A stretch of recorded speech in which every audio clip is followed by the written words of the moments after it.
Friends, आप देख रहे हैं नेक्स्ट 9 टीवी न्यूज और आप सभी के साथ मैं हूं आप सभी की दोस्त और आप सभी की होस्ट वंदना सिंह। आज हम करने वाले हैं बातचीत स्टार प्लस पर टेलीकास्ट होने वाले मोस्ट पॉपुलर और आप सभी के फेवरेट शो ये रिश्ता क्या कहलाता है के बारे में। आज हम इस शो के बारे में कुछ खास बातचीत करने वाले हैं, तो वहीं इस शो से जुड़े हुए कुछ ऐसे राजों का खुलासा भी आप सभी के सामने मैं करने वाली हूँ, जो कि जल्द ही मेकर्स आप सभी के सामने टेलीकास्ट कर सकते हैं। असल में शो ये रिश्ता क्या कहलाता है में आप सभी ने देखा होगा कि किस तरीके से यहाँ पर नए साल को काफी ज्यादा धूमधाम से यहाँ पर 12 बजे को यहाँ पर सेलिब्रेट किया गया। किस तरीके से रोहित ने सभी को इकट्ठा कर यहाँ पर सभी के चेहरों की खुशियां देखी, स्माइल्स देखी और अबीरा से ये तक कहा कि वो सबकी खुशियां आखिरी बार देख रहे हैं, क्योंकि कहीं ना कहीं वो अबीरा को देना चाहते थे ये हिंट कि शायद से अबीरा और बाकी घर वालों के साथ रोहित की ये आखिरी खुशी हो, क्योंकि इसके बाद तो रोहित घर छोड़कर जा ही रहे हैं। आप सभी की जानकारी के लिए बता दिया जाए कि शो का अपकमिंग एपिसोड, अपकमिंग ट्रैक असल में होने वाला है बेहद दिलचस्प, क्योंकि शो के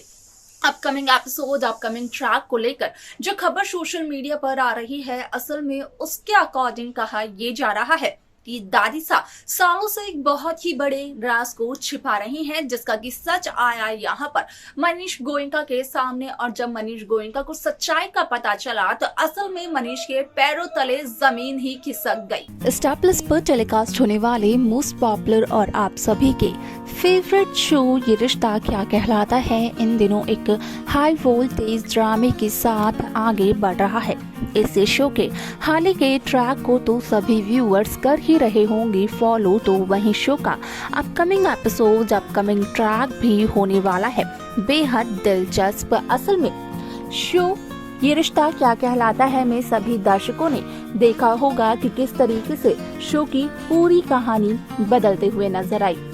जहां पर कि साफ तौर पर देखने को ये मिला कि असल में शो ये रिश्ता क्या कहलाता है में जहां नया साल आता है, 2024 आता है, तो वहीं रोहित घर छोड़कर चले जाते हैं। अब ऐसे में यहाँ पर अरमान और रोहित को लेकर जो खुलासे हो रहे हैं एक के बाद एक, असल में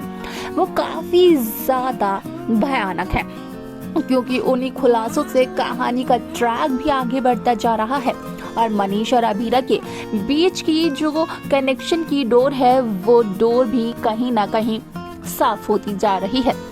जहां रोहित पोद्दार ने पोद्दार हाउस छोड़ दिया है, तो वहीं आप सभी की जानकारी के लिए बता दिया जाए कि मनीष गोयनका के सामने आता है यहाँ पर दादिसा से जुड़े हुए राज का सच, दादिसा के अतीत का सच आता है मनीष गोयनका के सामने, जहाँ पर कि मनीष गोयनका को दादिसा के अतीत के बारे में चलता है इस बात का पता कि असल में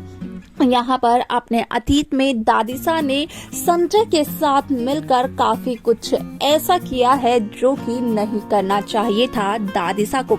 असल में उससे दादिसा को यहाँ पर काफी ज्यादा रुतबा तो मिल गया, लेकिन यहाँ पर दादिसा के पोते अरमान पोद्दार उतना ही ज्यादा दादिसा को गलत समझते हैं। हालांकि यहाँ पर ना तो अरमान पोद्दार ने कभी ये प्रिटेंड होने दिया और ना ही कभी दादिसा को बोला।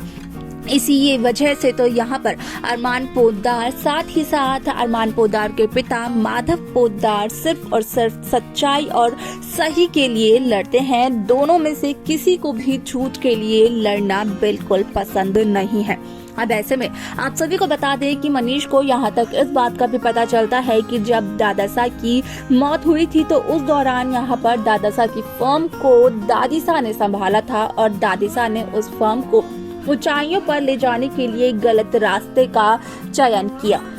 जहां पर वो गलत रास्ते पर चली और उनको गलत रास्ते पर चलाने वाला शख्स और कोई नहीं बल्कि उनका दामाद संजय था। अब ऐसे में यहाँ पर संजय वकील है, ये तो सभी को पता है, लेकिन संजय का हर एक केस झूठ की बुनियाद पे जीता हुआ है। इस बात से भी वाकिफ भले ही होंगे सभी दर्शक, लेकिन इस बात से वाकिफ नहीं है कि असल में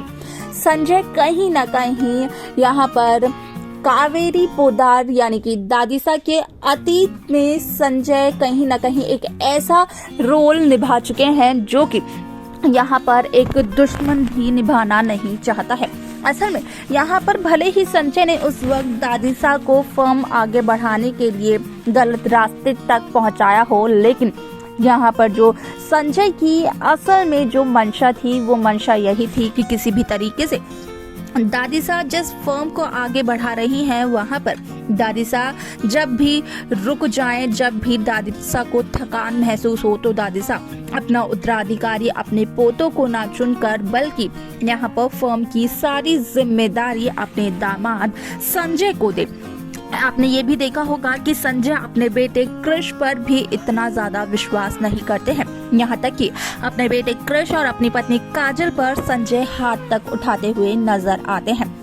अब ऐसे में आप सभी की जानकारी के लिए बता दिया जाए कि शो का ये एपिसोड बेहद दिलचस्प तरीके से मेकर्स व्यूअर्स के सामने प्रेजेंट करते हुए नजर आने वाले हैं, क्योंकि यहाँ पर अब आप सभी को देखने को मिलेगा कि किस तरीके से